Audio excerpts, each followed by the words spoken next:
Hey everyone, and welcome back. Get ready because today we're going deep on some seriously cool space stuff. We're talking about the James Webb Space Telescope again. But this is not just another pretty picture situation this time. This time it's about individual stars, stars that are so far away. It's like looking back in time billions of years. Okay, so we're looking back in time 6.5 billion years. Can you help me understand how far away that is? Like if the Milky Way was, say, a basketball, how far away would this galaxy be? Let's see. If the Milky Way was a basketball, this galaxy would be like a tiny speck of dust on a completely different, like on a different planet. Whoa, that is seriously far away. But the James Webb didn't just like stumble upon this galaxy, No, right? definitely not. It was focused on a specific cluster of galaxies called Abell 370. Abell 370. Yeah. And the reason they chose this particular spot is because of something called gravitational lensing. Okay, so gravitational lensing. I think I've heard of that.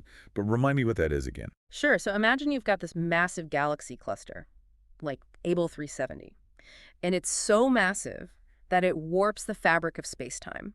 Kind of like if you put a bowling ball on a trampoline, Right, yeah. you see how it makes the fabric sink down around it? Yeah. That's kind of what these massive objects do to light. They bend it and magnify it. So Abell 370s act like a giant cosmic zoom lens. Exactly. And because of that, the James Webb was actually able to observe like 44 individual stars. Individual stars. That far away. That's insane.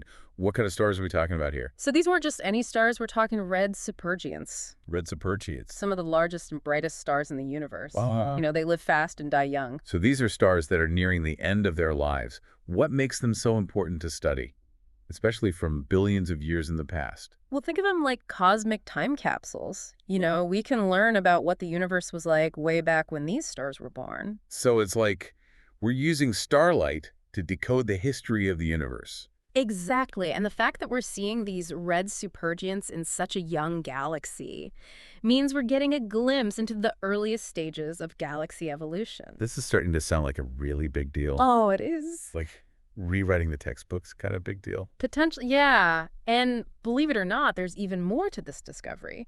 These red supergiants can actually teach us about one of the biggest mysteries in the universe: dark matter. Wait, dark matter, what's the connection there? So remember how we were talking about gravitational lensing Yeah. and how massive objects warp space-time? Well, dark matter makes up most of the universe's mass. So by studying how the light from these distant stars is bent, we can actually map out where the dark matter is. Hold on. So we're using the James Webb to see things that are billions of light years away. And we're using that to map something we can't even see. It's pretty incredible, right? And this discovery is showing us that the universe is even more interconnected and stranger than we thought. But hold on to your hats because there's another twist to this story. Oh, come on. Don't leave me hanging. What's the catch? Well, remember those 44 red supergiants? They weren't just sitting there posing for a cosmic portrait.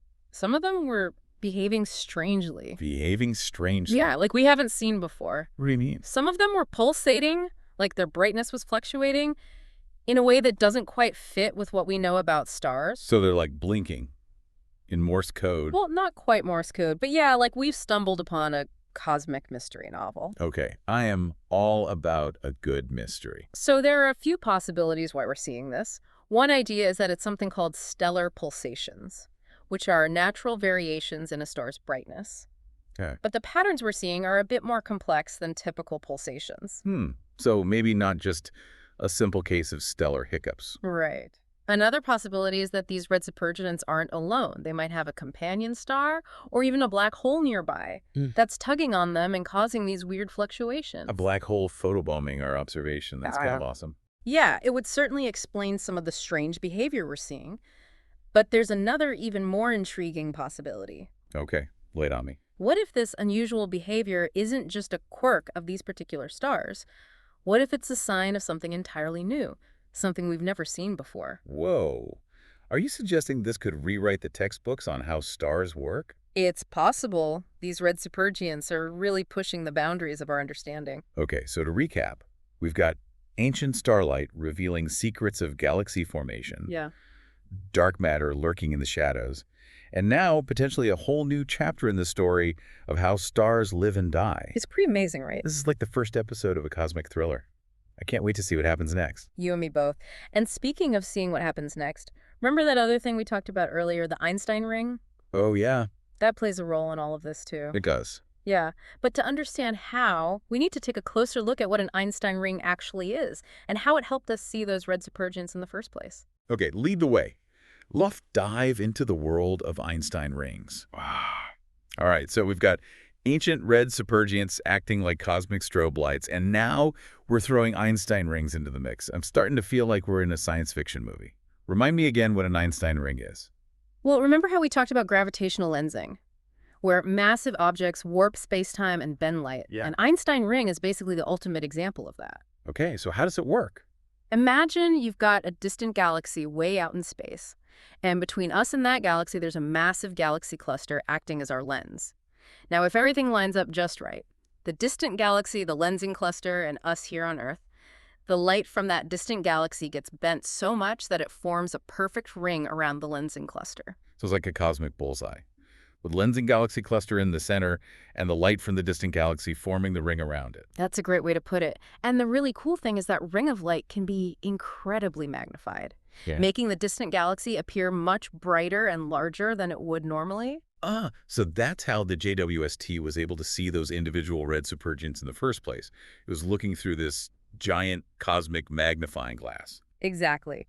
The Einstein ring, created by Abell 370, amplified the light from that distant galaxy, allowing the JWST to pick out those 44 stars and see their strange behavior. Okay, that makes sense. But hold on, you said if everything lines up just right, how often does that actually happen?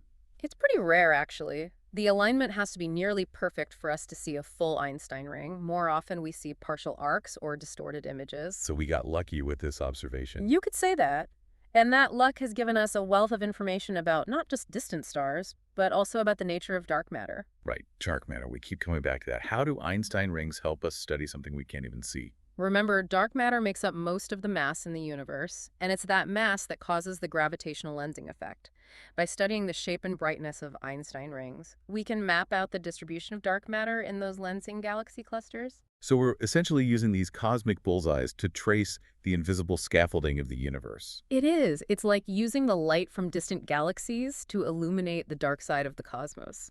So what's next? Where do we go from here with all of this? Well, the James Webb Space Telescope is going to keep observing Abell 370 and other galaxy clusters, looking for more Einstein rings and learning everything it can about those distant, pulsating stars. And I bet there are scientists all over the world scrambling to figure out what's causing those strange pulsations. Are we any closer to solving that mystery? It's still early days, but the theories are flying.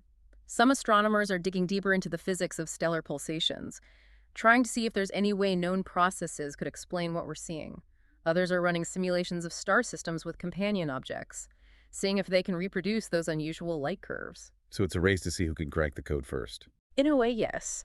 But it's also a collaborative effort. Astronomers are sharing data, ideas, and insights, all working toward a common goal: understanding these fascinating objects and what they can tell us about the universe. That's what I love about science. It's a global detective story, with everyone working together to solve the biggest mysteries. So what's the takeaway for our listeners? What should they be pondering after this deep dive? I'd say the biggest takeaway is that the universe is full of surprises. We're constantly learning new things, pushing the boundaries of our knowledge, and discovering phenomena that challenge our understanding of how the cosmos works. And with powerful tools like the James Webb Space Telescope, who knows what other mind-blowing discoveries await us out there. Well said. So to all our listeners out there, keep looking up, keep asking questions, and never stop being curious about the incredible universe we live in. And hey, if you ever spot a strange pulsating star in your backyard telescope, let us know. It might just be the next big cosmic mystery.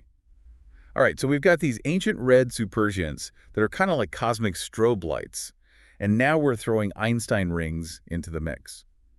I feel like we're in a science fiction movie at this point. It is pretty wild stuff. So, okay, back to the Einstein rings. Remind me what those are again. Okay, so remember how we talked about gravitational lensing? Yeah, where massive objects warp space-time and bend light. Exactly. And an Einstein ring is like the most extreme example of that. Okay, so how does that work? So imagine a really distant galaxy way out there in space. And between us and that galaxy is a massive galaxy cluster. And that cluster is acting like a lens. So if everything lines up just right, the distant galaxy, the lensing cluster, and us here on Earth, the light from that distant galaxy, it gets bent so much by the cluster's gravity that it forms a perfect ring around it. So it's kind of like a cosmic bullseye, with the lensing galaxy in the center and the light from the distant galaxy forming the ring. Exactly, and that ring of light can be super magnified, making the distant galaxy look way brighter and bigger than it would normally. Ah, so that's how the James Webb was able to see those individual red supergiants. It was basically looking through this giant cosmic magnifying glass. Exactly. The Einstein ring, made by Abell 370, amplified the light from that distant galaxy. So the JWST could see those 44 stars and their weird behavior. You got it. Okay, that makes a lot more sense.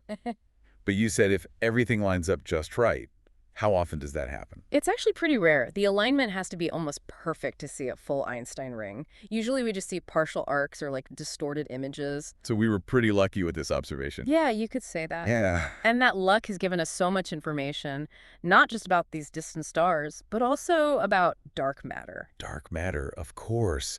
So how do Einstein rings help us study something we can't even see? Well, remember, dark matter makes up most of the mass in the universe, and it's that mass that causes the gravitational lensing.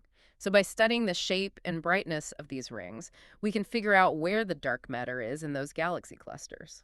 So we're basically using these cosmic bullseyes to map out the invisible universe. It's kind of like that, yeah. That is mind-blowing. So what's next? What happens now with all this new information? Well, the James Webb is going to keep observing Abell 370 and other galaxy clusters.